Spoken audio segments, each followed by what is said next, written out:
is very shortly the basic tasks and organization of the Ministry of Employment and the Economy. We had a big merge in 2008 when Ministry of Labor, Ministry of Trade and Industry and some parts of the Interior Ministry were put together, and this is a very large ministry.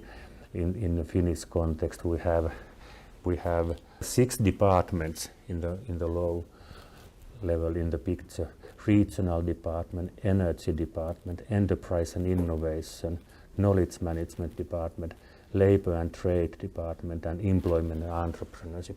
So you can see that there are very wide variety of tasks in the ministry. We have 2 ministers: Minister of Economic Affairs, Mr. Jan Vapaavuori, and Minister of Labor, Mr. Lauri Ihalainen.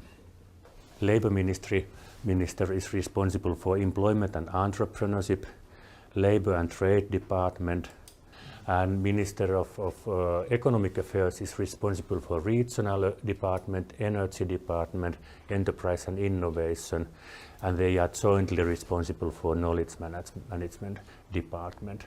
So the division of tasks is rather clear, but of course there are some overlapping issues where they have to. We have tried to get some synergies from labor and enterprise and innovation policies, and we have some horizontal functions which go through the whole ministry. Our budget, the budget of Ministry of Employment and the Economy is presented here. About half of the budget goes to industrial and innovation policy, and the second biggest part in our budget is employment and entrepreneurship policy, and then the third one is the regional development and European structural fund policy. So the third biggest part is mainly the implementation of the European structural fund programs.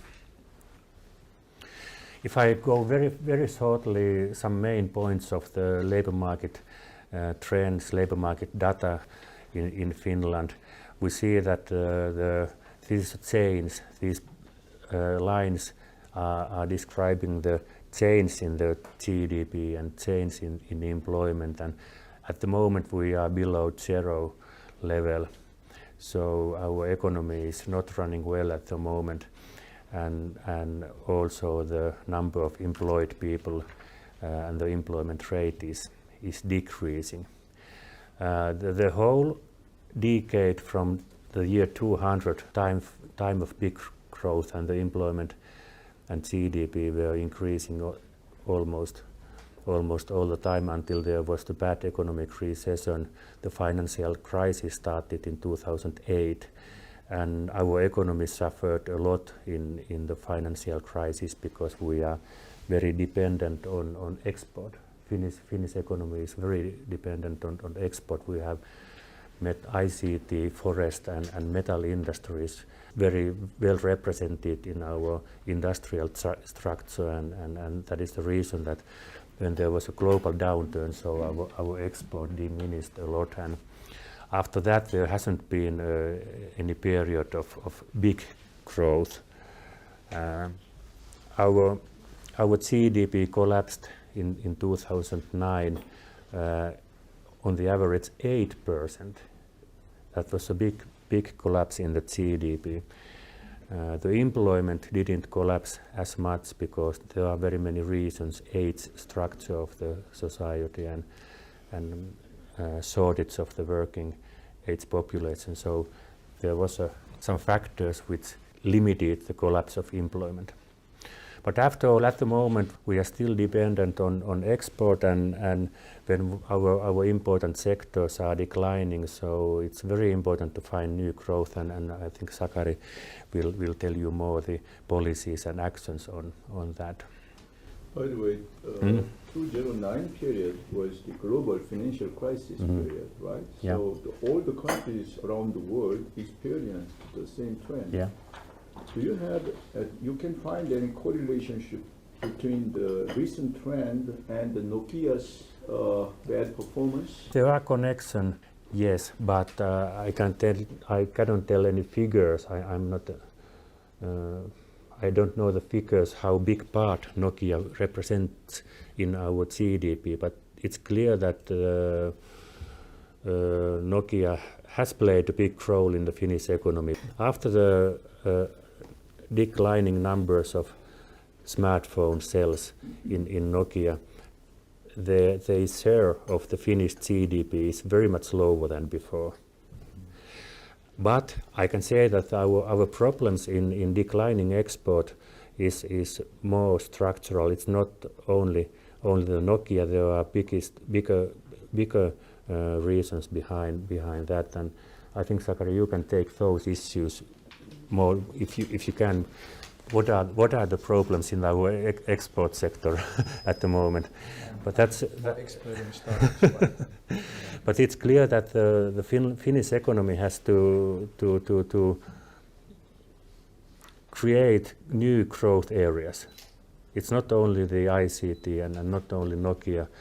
We have to create new export, like services. For example, services export is important in the future, much more important than traditional export sectors. Okay, but what has been good news is that for especially the employment rates of the older age groups has been in steady increase. These red, green and black line describes the employment rate of oldest age groups. They have been in steady increase. Older people are much more educated than they were some 10 or 20 years ago. They are staying in their jobs. They have not lost their jobs very much in the economic crisis. The economic crisis has hit seriously the employment of younger age groups. So this is the unemployment rate here. And you can see that the red line has increased very sharply after 2008, after the financial crisis. So the unemployment rate of younger people has increased after the economic crisis, but not the oldest age groups. That is a good news that the older people are staying longer in their jobs, but our youth unemployment is a problem at the moment. Some facts on entrepreneurship. The total number of entrepreneurs was 255,000 in the end of 2011. It has been in steady increase. I think there may be a small downward trend at the moment, but at least this is a high number in Finland. 63 of them were self-employed, 99, almost 100% were small and medium-sized enterprises, 600 large enterprises with a staff of at least 250 people. Our problem is not the number of enterprises, it is the growing and developing of enterprises and finding new growth areas. We have enterprises. Our most important policy in the Ministry of Employment and the Economy around the entrepreneurship policy is to develop and grow, to find actions for companies to grow. It's also worth of noticing that 1/3 of all entrepreneurs were female, and also the number of immigrants running business has risen a lot during previous years when the number of immigrants has increased in Finland. So we have 15 regional offices, and then there are 15 centers for economic development, transport and environment offices, which is a merged authority at the regional level. And each these 15 region has an employment and economic agency, and they may have some local units though under their control. and there are little more than 100 service units for unemployed people and companies who are recruiting labor force. I go through the services which are included in the public employment services. So the employment agencies have the most important is the labor exchange or job matching, how you call them. These are the most important service, and we try to put the staff and resources more to the job matching in order to help companies to find labor force and in order to find jobs for unemployed people.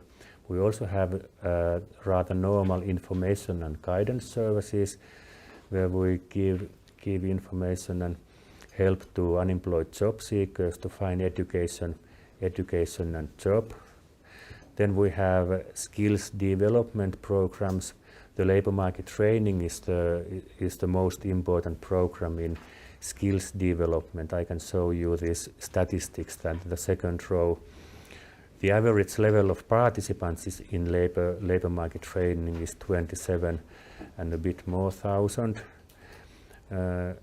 So that is the number, on the average number, who is participating all the time in labor market training. So we have career counseling and job coaching, work and training trials, and wage subsidy is also important because wage subsidy is a big sum of money to companies who are recruiting labor force. So it's around 700 euros in 1 month if they recruit an unemployed job seeker. Then we have some grants and services for business startup. We have a startup grant which is also around 700 euros. There are some conditions. This is mentioned to the situation where the unemployed people have been a longer time unemployed, many months or little longer, and it's 700 euros for the company if they recruit an unemployed job seeker, and it can be paid. It is usually paid for 6 months, and it covers a big part of the wage costs of the employer. So it's a big incentive for them to recruit unemployed job seekers from the employment agency.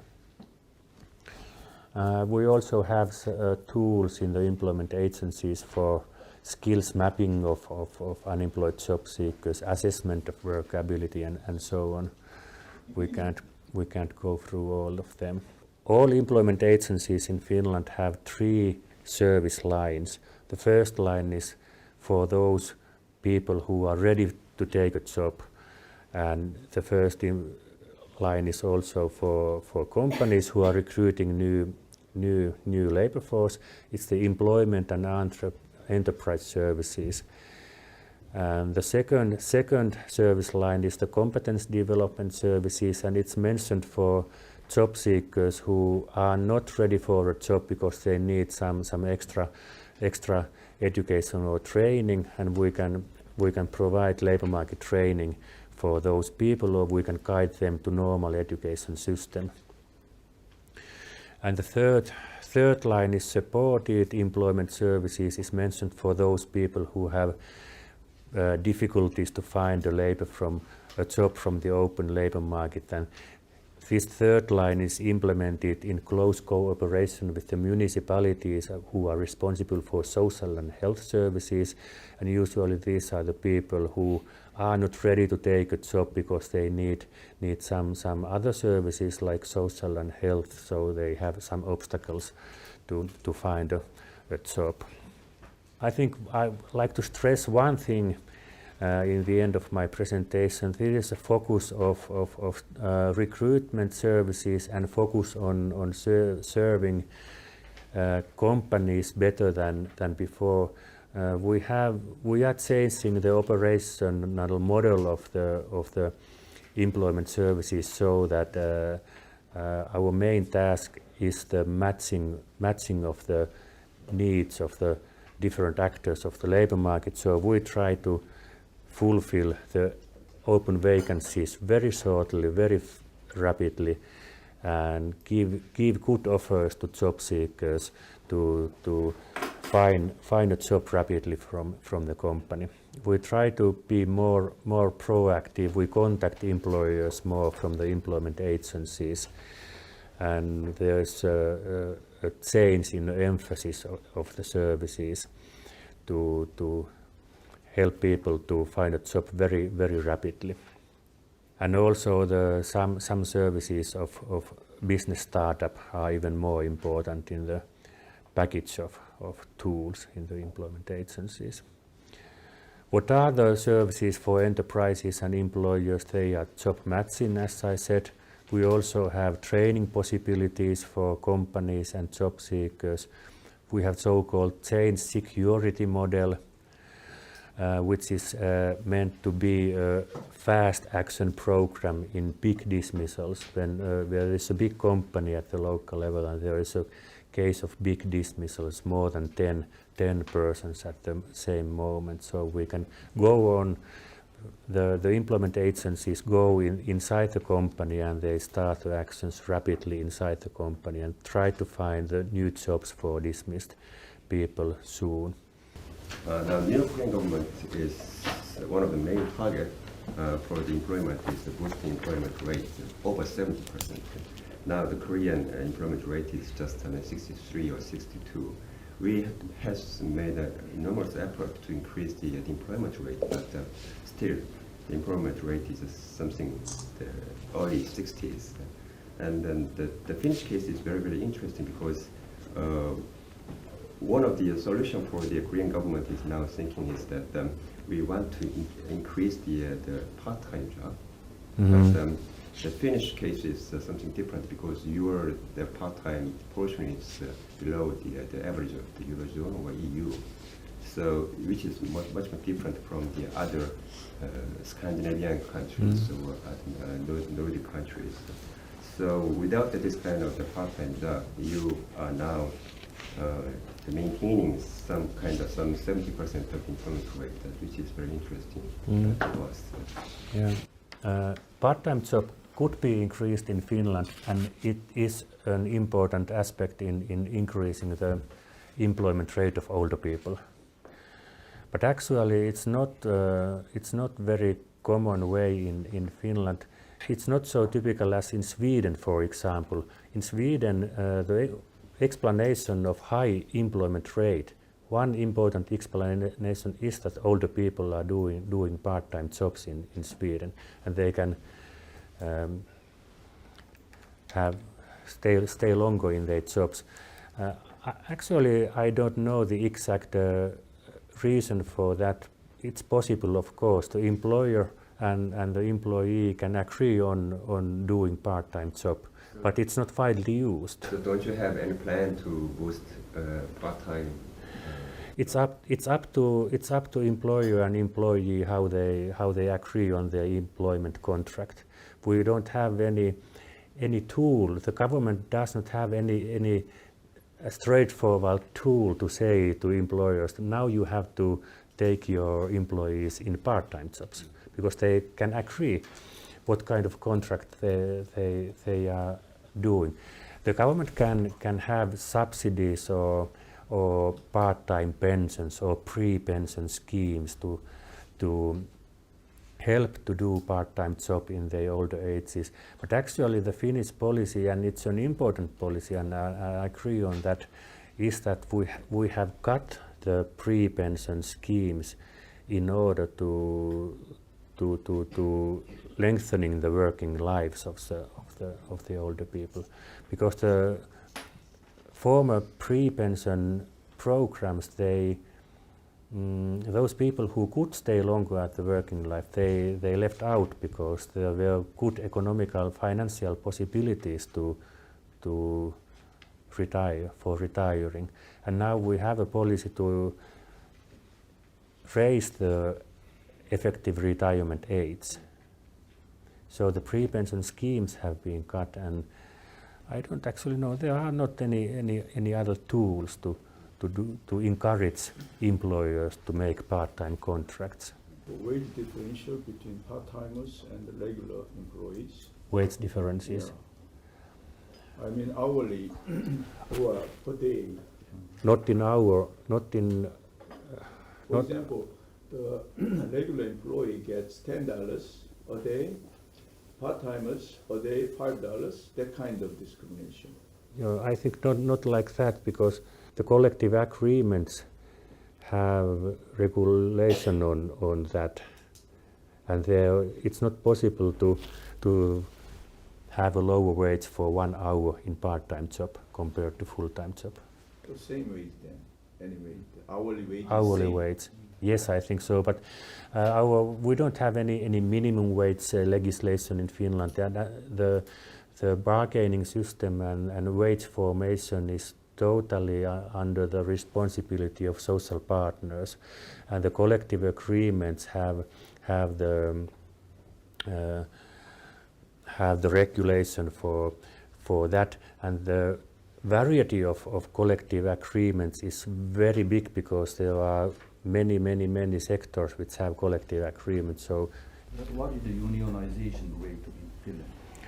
a little bit more than 70% of 70% of the workers belong to the trade unions, and the figure has been even higher, but there has been some sectoral changes in the Finnish economy during the last 10 or 20 years, which have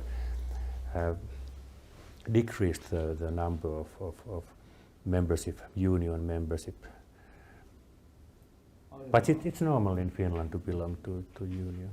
And also the unemployment benefit system is closely connected to the membership of the union. It's not obligatory, but it's very close connected. So many people are members of the trade unions in order to get the unemployment security. You mean that non-members are not eligible for unemployment benefit? They can join to the cash system, which is not connected to the trade unions. It has been possible for a bit more than 10 years. Before that, you had to join the trade union in order to get the unemployment insurance. But now it's free.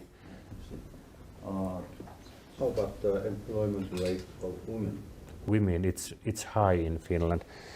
in general? It's almost as high as the male employment rate. Women has been working traditionally a lot in Finland, and from the 70s, 80s, we have a very highly developed childcare system in Finland, so it helps all people to go to work. The municipalities are responsible for organizing the childcare for all people. They have that kind of obligatory task. The municipalities have to organize the public childcare for low price for all people, and that helps women to go to full-time jobs. I don't know the figures. Figures are easily can be found from the databases, but it's at least as high as male employment rate. And now we are in a situation when our export is declining, and men are most typically working in the expert sectors and industry, manufacturing industry, and female participation is mainly in the services like social and health, some private sector services, and the service sector is expanding in Finland at the moment, and the traditional industries are declining. So this will raise the female employment rate further in the future. I enjoyed the Angry Bird game, the game made by the Supercell now. Yeah. Clash of Clans. Actually, the Korean government is also very interested in the boosting the new companies. Yeah. Yeah. And as you present people, Korean situation is also very similar to somewhat the totally same thing in the Finland, right? Yeah. My question is related to the activity of the startup in the Finland before and after the Nokia's crisis. Yeah. Usually, it's an arguable question because some scholar and some the researchers say that the activity is much vivid with when the big company is doing well in terms of the performance. Other people argue that after big company collapsed, the small company the activity in market is much more vivid and active. How about in Finland after Nokia's crisis? Well, if we can speak about some kind of boom, startup boom in Finland, so only part of it is explained by the Nokia. And most of the companies are, let's say, they have been established regardless of without any connections to Nokia. Wow. But of course now, and okay, before the crisis and let's say the Nokia decline, so Nokia had already a so-called innovation mill program where they were willing to establish spin-offs based on their own technologies and applications. So to take out the knowledge and innovations which are already inside the big corporations and try to build something on them. And this model, which we call innovation mill activity, it is broadening now and here in Finland, not only with Nokia but with some other big companies like Kone and Metso and etc. So, but of course, it is very, very difficult to say how much we can thank Nokia for this, for its, let's say, radiating effect on the Finnish economy. It's clear that in the among younger academics in the colleges and universities there is a sense of a new spirit of entrepreneurship. That's important. They have not been working for Nokia, never, but they are just students, and they are creating their startups and business during their studies in the colleges and universities. For example, in the University of Helsinki, the Aalto University in Helsinki, they have some kind of entrepreneurship societies and business incubators and new ways of creating startups, and there is this new spirit of entrepreneurship among young people that has not been typical in the Finnish universities to create business. Now there is new ideas in this sense. That's true, and what is important that this new spirit has spread to the university students, because traditionally people from the university went to big corporations and to public sector, but now they are interested in entrepreneurship. That's a big new mega trend and a big opportunity. Okay. Yeah. We appreciate your time, and we